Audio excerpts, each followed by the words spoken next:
And when Boaz had eaten and drunk, and his heart was merry, he went to lie down at the end of the heap of corn. He went to lie down at the end of heap of corn. Well, hold on a second. We never caught that last time, right? We might have read it before, but everybody knows that there wasn't corn back then. Okay? So if we go to Ruth, actually, we can go to Ruth chapter 3. And then I'm going to show you this. You see, with a heap of corn, okay? It means a sheaf. A sheaf, that also means a pile. To pile up. But is it really quote unquote corn? No, what you're going to see is that corn doesn't mean corn. They could tell you, I mean, you'll find studies that say it means grains, right? Any grain that's standing up. But it's not true. In all of the cases when you see this in relation to corn, you're going to see the actual definition of it. Check this out. Okay? Here's that heap or heap of corn or sheaves. Look at where we find one of them. Let's go to Song of Songs, okay? Song of Solomon, chapter 7, verse 3. Let's go it in our trusted e-sword. 7, verse 3. Listen to this. Actually, in verse 2. Thy navel is like a round goblet, which wanteth no liquor. Thy belly is like an heap. There it is, okay? Like a heap of wheat.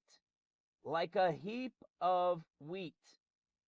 Okay? Like a stalk of wheat. There we're seeing this wheat connection to corn. Well, there's even more. Check this one out. We don't need to go there for this one. Watch this one. You guys probably know this one well, right? In John chapter 12. In fact, in John chapter 12, we covered this not too long ago. And what this is about is right here in chapter 12, verse 24. Verily, verily, I say unto you, except a corn of wheat fall into the ground and die, it abideth alone. But if it die, it bringeth forth much fruit. What is this corn of wheat? Okay, let's go into John chapter 12. We know that John chapter 12 relates to the time of seals, right? This portion of around mid-ish seals. See, and if a corn of wheat, there it is right there. And if a corn of wheat, okay? There's the kernel, a seed of grain. There it is again to tell us that it's corn, wheat. Right there. Okay? What do we know about, excuse me, this wheat?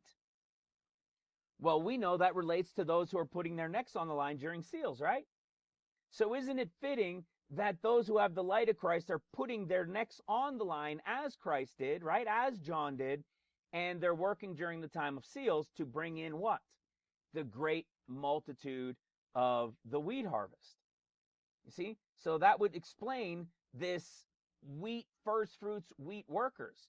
You see, in the past, when I would break this down, it would appear like the first fruits. And this is where it was kind of a head scratcher before, because if everybody going pre-trib is the pre-trib of wheat, how is it distinguished that portion that comes out of the wheat? Okay, that remains to work.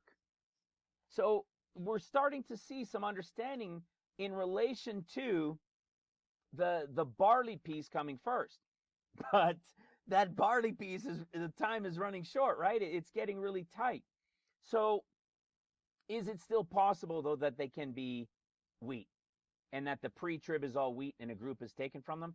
Yes, that is very possible. And you'll see that even in things like, is it in this one? Yeah. So when it comes to the Levites, remember the Levites don't inherit any of the land. Okay? They don't get the land. They belong to the Lord, right? He is theirs. And so in Numbers 18, 26 and 27, it says, thus speak unto the Levites, and say unto them, when you take of the children of Israel the tithes which I have given you from them for your inheritance. Then shall you offer up and heave offering of it for the Lord, even a tenth part of the tithe. You see, so from of those that could be the pre-trib of the wheat, a portion of them is to remain as that workers of seals, as that first fruits of that wheat harvest. Okay? Now you can see that. That's why when we looked at this in relation to Loafmas Day, right, which is when they bring in the loaves of bread as the first fruits of the wheat harvest, it's between August 1st, or it said shortly before. So here we are at this connection that would bring in the loaves of bread, which means the pre-trib escape happens. These guys then are the first fruits, and the Lord, when he returns on the 8th day, we know when he returns on the 8th day, he meets with them, they follow him, and so on and so forth. We know the story. Those are the actual workers. Those are the ones putting their necks on the line. They are truly the first fruits of the wheat harvest. But as you just saw in Numbers 18, we can see that the first fruits, the 10% that is going into them, from that, there's another portion of it that is theirs. And listen to what it says in verse 27.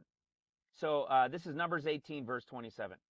And this, your heave offering, shall be reckoned unto you, as though it were the corn of the threshing floor and the fullness of the winepress.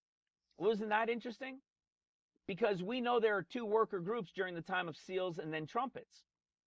One is wheat and the other one is grapes. One are the seals workers, the other one are the trumpets workers. One is wheat, one is grapes.